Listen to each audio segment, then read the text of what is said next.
రండమ్మా రండి.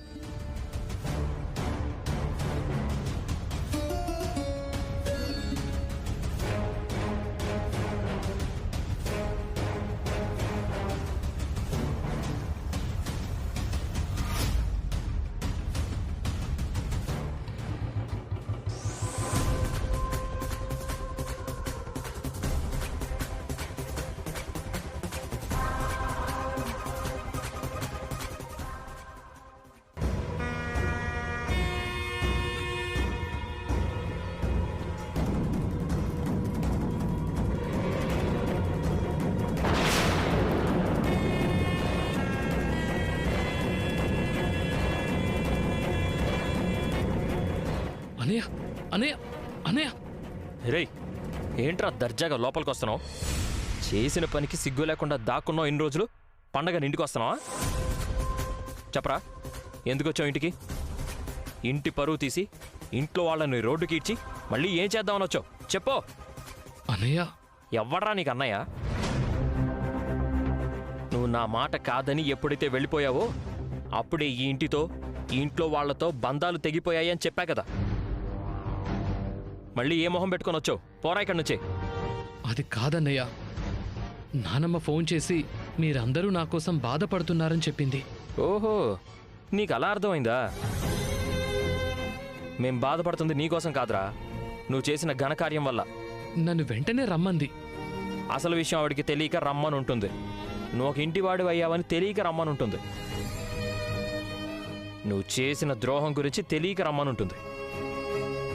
ఏంట్రా చూపు? నాన్నమ్మొచ్చి వాడెక్కడా అని అడుగుతుంటే నిజం చెప్తే తట్టుకోలేదని రెస్టారెంట్ పని మీద ఊరెళ్ళావని అబద్ధం చెప్పాను. నువ్వు అక్కడేదో ఓడబొడుస్తున్నావని మమ్మల్ని అందరినీ మిస్ అవుతున్నావని ఫీల్ అయ్యి జాలితో రమ్మనుంటుంది. అసలు విషయం తెలిస్తే చీ కొడుతుంది. నీ వల్ల నాన్న హాస్పిటల్ పాలయ్యాడని తెలిస్తే వచ్చి చంపేస్తుంది. ఇప్పుడిప్పుడే అందరం ఆ బాధ నుంచి ఒక్కొక్కరం బయటపడుతున్నాం. నువ్వు కనిపించి మళ్ళీ అందరినీ బాధ పెట్టుకో. అసలు నువ్వు ఇక్కడికి వచ్చావని ఇంట్లో వాళ్ళకి తెలిస్తే వాళ్లే వచ్చి నిన్ను మెడ పట్టుకొని బయటికి గెంటేస్తారు. ఆ పరిస్థితి తెచ్చుకోకుండా మర్యాదగా ఇక్కడి నుంచి వెళ్ళు. ఒక్కసారి నానమ్మని చూసి వెళ్తాను. అసలు నీ మొహం చూడడం ఇక్కడ ఎవ్వరికీ ఇష్టం లేదని చెప్తుంటే వాళ్ళని చూస్తాను వీళ్ళని చూస్తానంటావేంట్రా? నువ్వు చూసుకోవడానికి నువ్వు చేసుకున్న నీ భార్య ఉంది కదా, వెళ్ళి తననే తనివి తీరా చూసుకో. ఇక్కడ మాత్రం ఇంకొక్క నిమిషం కూడా ఉండకు. వెళ్ళు ప్లీజ్ అన్నయ్య, పండగ కదా. పండగ రోజైనా మమ్మల్ని ప్రశాంతంగా ఉంట. నువ్వు మాటలతో చెప్తుంటే నీకు అర్థం కదా? వెళ్ళమంటున్నాను కదా, వెళ్ళు. వెళ్ళరా.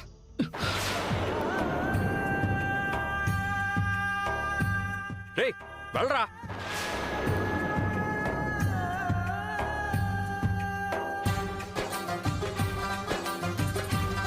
వెళ్ళు.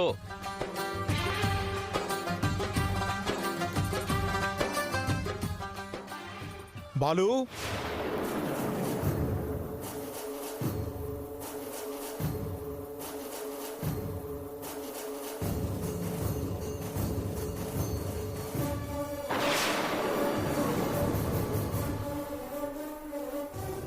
ఎవర్రాది? ఎవరితో మాట్లాడుతున్నావు? పండగ కదా, ఎవరో చందా కోసం వచ్చారు. ఏమన్నా ఇచ్చావా మరి? గట్టిగా ఇచ్చాను. మనం లోపలికి వెళ్దాం పద నాన్న.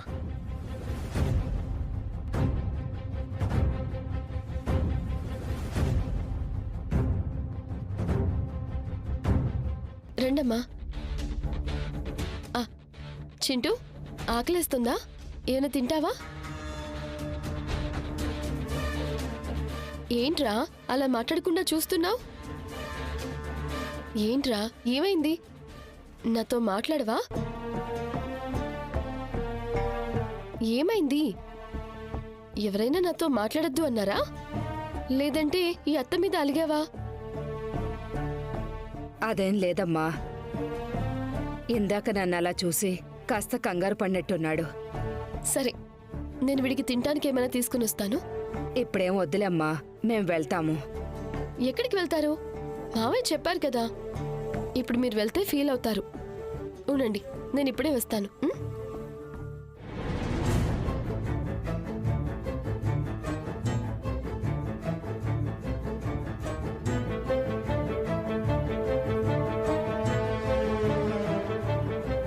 ఏంటమ్మా ఇది? నీకేమైనా పిచ్చి పట్టిందా?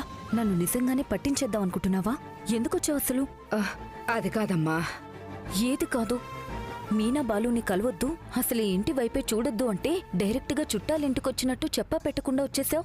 నేను చెప్పేది విను కళ్యాణి. రోహిణి. అది కాదు రోహిణి. ఎవరో ఒక అతను కాల్ చేసి నీకు యాక్సిడెంట్ అయిందని చెప్పారు. నా కాళ్ళు చేతులు ఆడలేదు, అందుకే వచ్చాను. నాకు యాక్సిడెంట్ అయిందని చెప్పారా? ఎవరు? ఎవరో ఏంటో చెప్పకుండానే పెట్టేశారు. మళ్ళీ ఫోన్ చేసినా లిఫ్ట్ చేయలేదు. ఇదిగో ఈ నంబరే.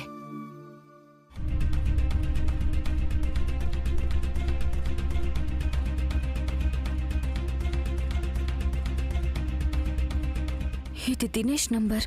వీడా కాల్ చేసింది? అసలు ఫోన్ చేసింది ఎవరే? ఎందుకు ఇలా అబద్ధం చెప్పాడు? ఎవడో ఎదవ. అమ్మాయిల్ని ఏడిపించడమే వాళ్ళకి పని కదా. అయినా ఎవరో ఏదో చెప్పేస్తే అది నమ్మి ఇలా వచ్చేస్తావా? అలా సడన్ గా యాక్సిడెంట్ అయిందని చెప్తే నన్నేం చేయమంటావు? తల్లిగా నాకెలా ఉంటుంది చెప్పు? నాకు విద్యకు ఫోన్ చేయొచ్చు కదా. మీ ఇద్దరికి ఫోన్ చేస్తూనే ఉన్నానే, ఎవ్వరికి ఫోన్ కలవలేదు. నువ్వు వద్దన్నా సరే. నా మనసాగక చివరికి మీనాకు కూడా ఫోన్ చేశాను. నేనేం అడక్కముందే ఆమె టెన్షన్ పడుతూ మళ్ళీ చేస్తానని ఏదో కంగారులో పెట్టేసింది. నిజంగానే నీకు ఏమైందో అని భయంతో రాత్రంతా నిద్ర పట్టలేదమ్మా.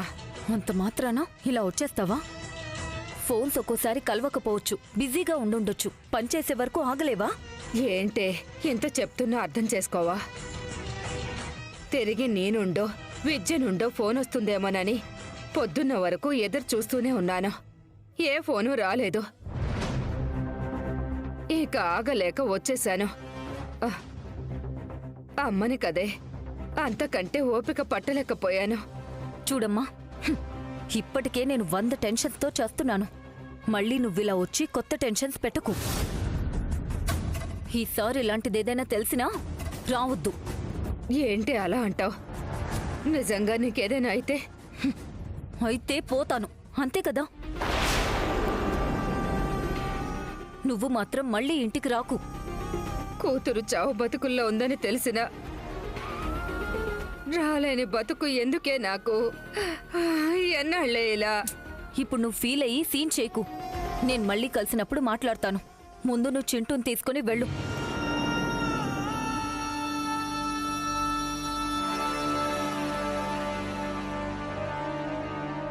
సరే, భయపడకు. నాకేం కాలేదు కదా.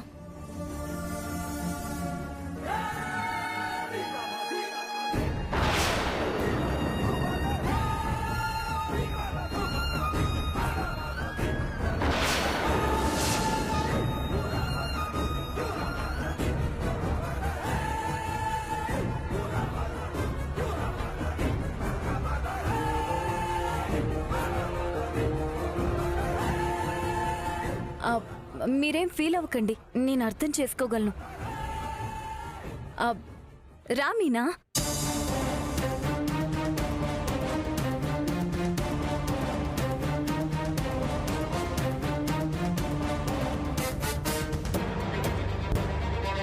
అంటే ఆంటీ ఇందాక నాకేదో అయ్యిందని కంగారు పడ్డారు కదా. ఏం కాలేదు అని చెప్తున్నాను. ఆవిడ్ని నేనేమైనా అనుకున్నానేమోనని ఫీల్ అవుతున్నారు. ఫీల్ అవ్వద్దు అని చెప్తున్నాను.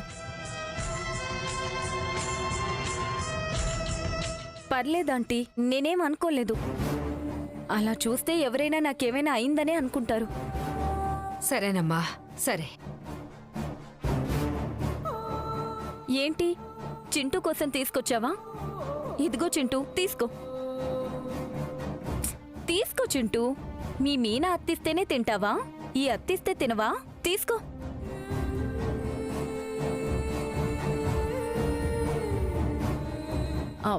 ఉంటానంటీ.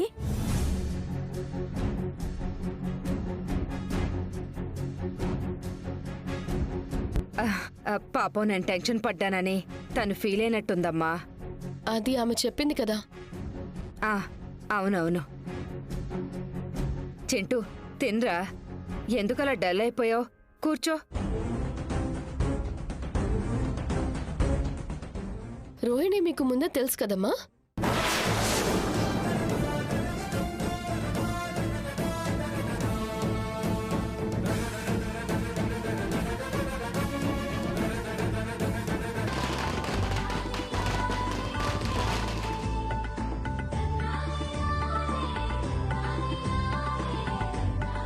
వాడెవడికి పుట్టాడో చూడు, తర్చాగా ఇంటి మనవడిలాగా ఎలా కాలుస్తున్నాడో చూడు. రేయ్, పక్కకు తప్పుకోరా. చిట్టు చిట్టు